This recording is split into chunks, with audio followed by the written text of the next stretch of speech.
এটা গণ আন্দোলন, এটা গণ অভ্যুত্থান। 52 সালের পর থেকে এ যাবৎকালে যতগুলো গণ অভ্যুত্থান হয়েছে এটা তার মধ্যে সবচেয়ে বড় গণ অভ্যুত্থান। আইয়ুব খান ইয়াহিয়া টিকতে পারে নাই, হাসিনা এত বড় গণহত্যা করে হাসিনাও টিকতে পারবে না। একজন সাধারণ জনগণ হিসেবে আমরা এই কথা বলতে চাই। আজকে তারা বলছে বিএনপি জামাত পুলিশের ড্রেস পরে এসে গুলি করেছে। কয়দিন পরে শুনবো প্রধানমন্ত্রী ছিল না, এটা খালেদা জিয়াকে প্লাস্টিক সার্জারি করিয়ে এনে বুঝি এই বক্তব্য দেওয়া হয়েছে। হাস্যকর কথাবার্তা আর বইলেন না। আপনাদের দিন শেষ, আপনাদের পতন হবে।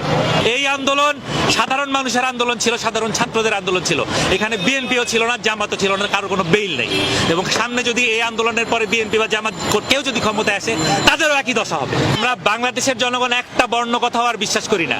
যারা মিনিটে মিনিটে কথা পাল্টায়, যারা কালকে এক কথা বলে আজকে আরেক কথা বলে, যারা আমাদের চোখের সামনে সাধারণ পথচারীদেরকে গুলি করে মারছে। 3 বছরের বাচ্চা থেকে শুরু করে 6 বছরের বাচ্চা, 10 বছরের বাচ্চা, 15 বছরের বাচ্চা ঘরে বসে গুলি খেয়েছে। এরপরে পুলিশ বলে যে কোথা থেকে জানি গুলি হয়েছে তারা জানে না। নামায় দেন। আপনাদের কাছে আহ্বান, এই যে ভাই, এই যে নেমে যান, নেমে যান, ওদেরকে নামায় দেন। ভাই পুলিশের পক্ষ থেকে বলা হচ্ছে তারা নাকি জামাত ছিল। আমরা বাংলাদেশের জনগণ একটা বর্ণ কথাও আর বিশ্বাস করি না। যারা মিনিটে মিনিটে কথা পাল্টায়, যারা কালকে এক কথা বলে আজকে আরেক কথা বলে, যারা আমাদের চোখের সামনে সাধারণ পথচারীদেরকে গুলি করে মারছে, যারা আমাদের চোখের সামনে পুলিশ বিজিবি গুলি করে মানুষকে মেরেছে।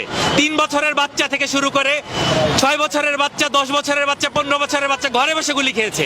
এরপরে পুলিশ বলে যে কোথা থেকে জানি গুলি হয়েছে তারা জানে না। আমরা চোখের সামনে যা দেখেছি সেগুলো কি মিথ্যা? সেগুলো কি মিথ্যা?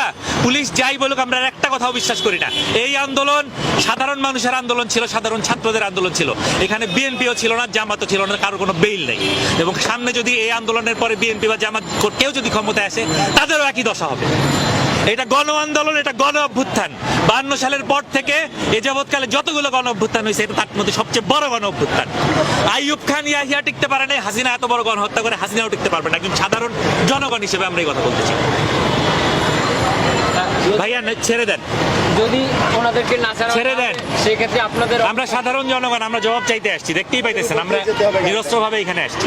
আমাদের হাতে কিছু আছে, কিছু আছে, কিছু নেই। আমরা কোনো রাজনৈতিক দল করি না, সাধারণ মানুষ। আমরা সাধারণ মানুষের জবাব চাওয়ার অধিকার আছে। অতিষ্ঠ হয়ে গেছি। গণগ্রেফতার আজকে প্রথম আলোর রিপোর্ট, 87% সাধারণ মানুষ। সরকার একদিকে বলছে যে বিএনপি জামাত ছাড়া আর কাউকে নাকি তারা ধরছে না, আর প্রথম আলোর রিপোর্টে আজকে এসেছে 87% সাধারণ মানুষ। তাহলে এই সরকারের কথাকে আমরা কেন বিশ্বাস করব? এই আইনমন্ত্রীর কথা, এই প্রধানমন্ত্রীর কথা কেন আমরা বিশ্বাস করব? আজকে তারা বলছে বিএনপি জামাত পুলিশের ড্রেস পরে এসে গুলি করেছে।